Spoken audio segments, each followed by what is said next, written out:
All right, guys, I got the broadcast for oats. Let's get cover crop experiment number 2 underway.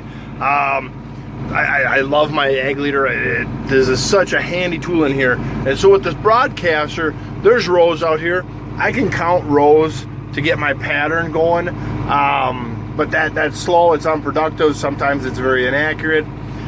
The one thing I love about this is, so I can make a new pattern, and I will go to, instead of doing a straight AB line where I drop a starting point here, I drive to the other field and I drop a starting point. This field kind of has some curves and it's super goofy shaped. So I go with the smart path. I don't drop any pins. I just start driving, and when I turn around, then it will create the guidance line for me. And then when I'm done with the field, I can then start doing the perimeter, and it then readjusts the guidance line for me there. I don't have to do headlands.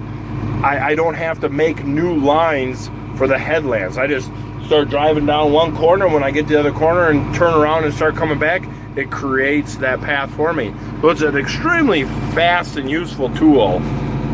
Let's get going here. On this one, I'm gonna do my perimeter first. So I just drive and it's covering. Nothing's going on. It's doing nothing with the spreader behind me. All I'm doing is using it for guidance and acres counting and mapping and record keeping. So yeah, I'll get this outside perimeter done first, and then we'll start going up and down the rows and go from there. But yeah, we're just pulling the cart. Nothing exciting happening. It is what it is. So I made it back around and I cut in here, and now my light bar is going, so I got to get to my right 10 inches or a foot. I can live with that kind of stuff.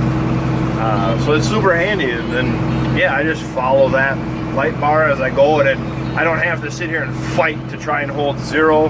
What I'm just doing is it picks me onto a row, and then I just follow that row pattern down, because I built in a little bit of overlap already into my machine. And so yeah, well, I'll just keep spreading and see how it goes.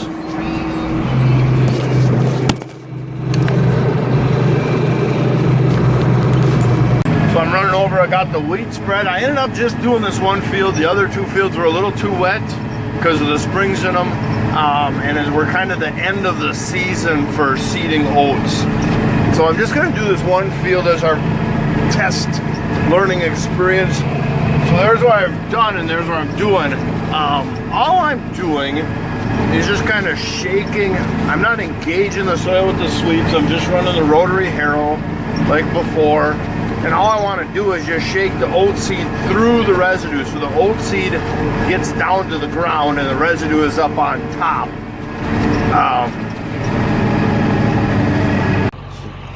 So all we ended up really doing is just kind of tipping the residue over, toss the residue in the air for a second, let the oat fall to the ground, then the residue comes back to the ground. We didn't bury any residue, we didn't churn any dirt really, just kind of dusted up the top of the dirt. Then we'll see if we can't find, there's an oat seed, there's one. So the seeds are there, but at least they're touching dirt. That's all they need to do, I hope. We're gonna get some rain today and tonight.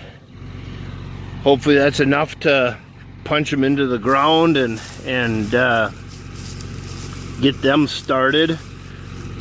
And then we see what happens with our plot. I guess it's all up to Mother Nature from this point. So, well, keep your fingers crossed, guys.